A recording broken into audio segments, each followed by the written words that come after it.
Okay, this video is a continuation of the last video, so this is part 2 on moving.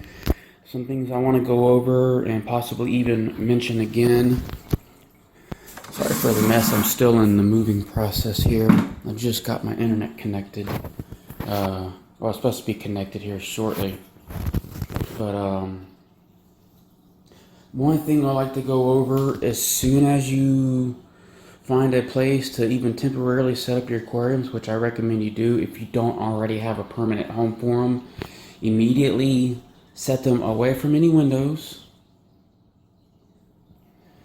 and you go ahead and fill them up with water. Now try to get room temperature or aquarium temperature water, which could be difficult to do, but just switching with the hot and cold on a faucet or whatever you're using to fill it up would work. Be careful with using a water hose. I've killed 20 plus fish already because I immediately just threw water into the aquariums. I had them in a garage. The garage would get hot and then it would get cool, and basically put a lot of my fish in the shock. And a lot of the ones that died were tetras and algae eaters. They're very sensitive to water conditions.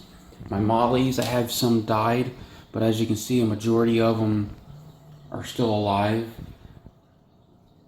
Now that I have so many fish that just recently died, I'm going to actually condense some of these aquariums together for now to kind of help save space and electricity during the summer here and restock my plants. So make sure you add your water conditioner in there, especially with something with stress coat, to help them out due to the fact they will be stressed from all the moving. When you transport them, I like to have the water about to here. I do leave my fish in my aquariums when I transport them. If you have plants, make sure you keep them moist. Use a water bottle or a spray bottle to spray inside if it's going to be a long move. Keep the hoods on them. That will help hold in moisture and everything to keep everything warm as well. Let's see. The lighting, I only have lighting on these two aquariums right now due to the fact that I have plants in them. That one, which does have fish in there, and this over here does have fish in them too, but there's no live plants, so they're fine without lighting.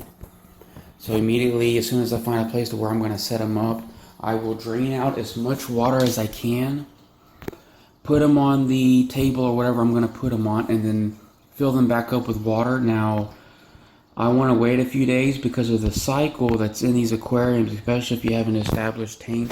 You're going to want that cycle to keep going. So you don't want to constantly change out the water because of the fish or the fish waste and the food and stuff that feeds the beneficial bacteria and helps the nitrogen cycle will be pretty much all gone because of the constant water changes, which you would have to recycle your tanks again, which I don't recommend doing because you can kill your fish off. So even with the buckets, when you're moving, you know it's going to be a quick setup.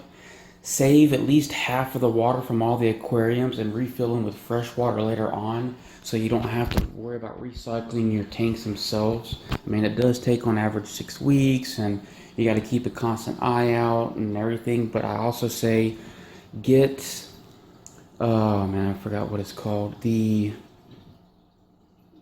test kits for your water to keep an eye on your nitrate, your nitrites, and your ammonia and everything. So the time that you're setting them up, you can make sure that the cycle isn't going to recontinue, and you don't have to worry about stressing out your fish. Other than that, get them into or leave them in the aquariums. If you do so happen to remove them during your move, then put them in the bucket with aquarium water. Don't use fresh water, use aquarium water. Keep them out of sunlight, keep them to where it's warm. Tropical fish, 78 degrees, 80 degrees is fine.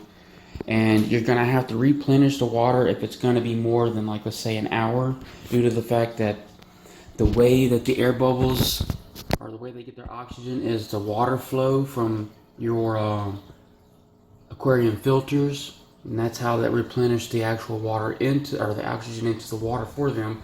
Hot air will cause your oxygen levels to drop real bad and suffocate your fish. So you're going to have to constantly replenish that water to keep them oxygenated until you actually get their tank set back up.